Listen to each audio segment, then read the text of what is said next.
Okay, all of my little remote control things that I can stop and start my phone video have all died, and a new one comes tomorrow. So for now, I just have to, reach up and poke it on and off.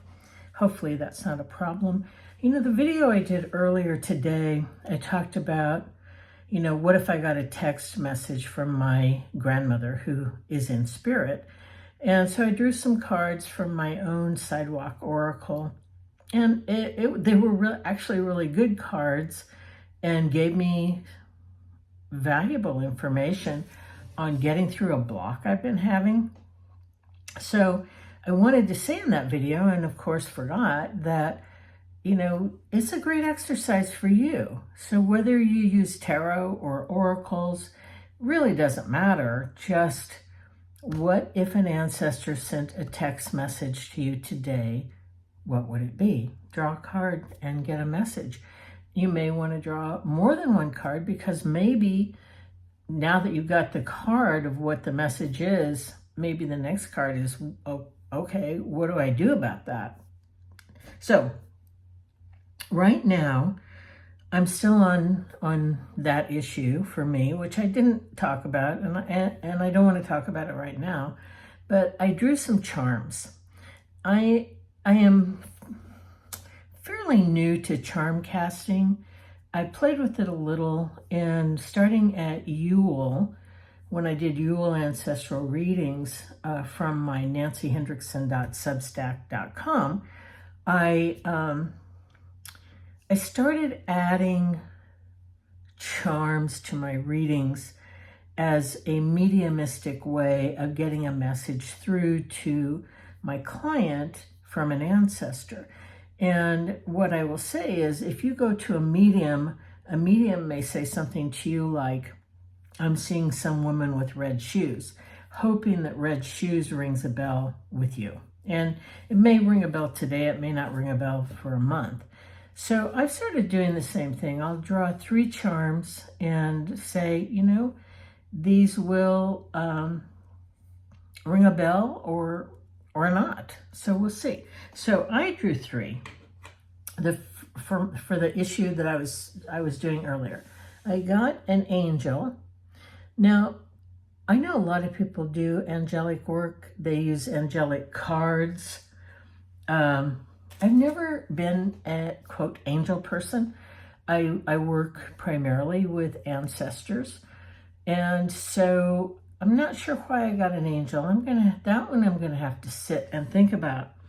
The second one I drew was, you can't see it, so I'm not even gonna try and show it. It's the astrological sign for Pisces. Now, on my Substack, I did a bonus post for my February people, and it was about the second house, because Lori Lothian, who has a great astrological channel on YouTube, told me that the second house rules food, our food stuff. And so I thought, well, it's going to be really interesting to see what rules my second house, and it was Pisces. So I started digging and looking at, okay, what is Piscean food?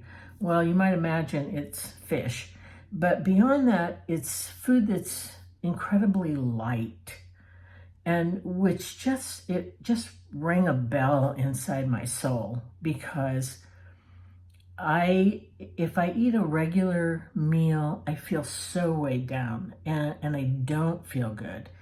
And so it's helping me morph over to a lighter way of eating.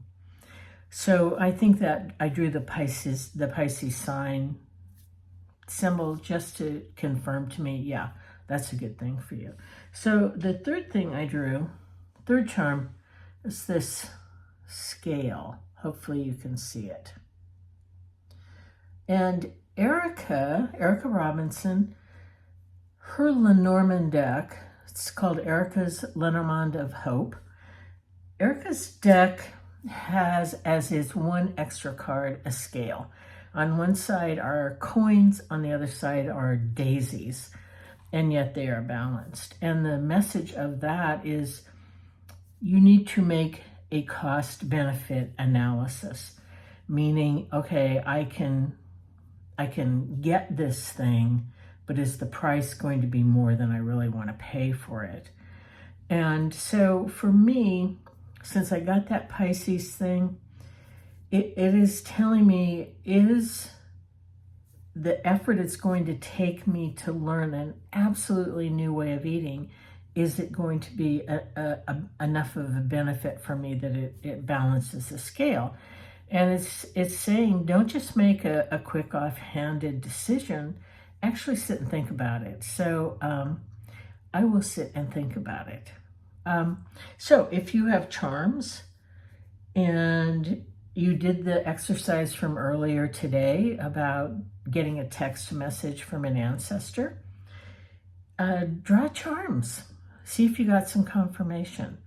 So I will be back. Hopefully by tomorrow I'll have my little gizmo so I don't have to reach up and punch the off button on my video. So thank you, and I love your comments. Please keep it up.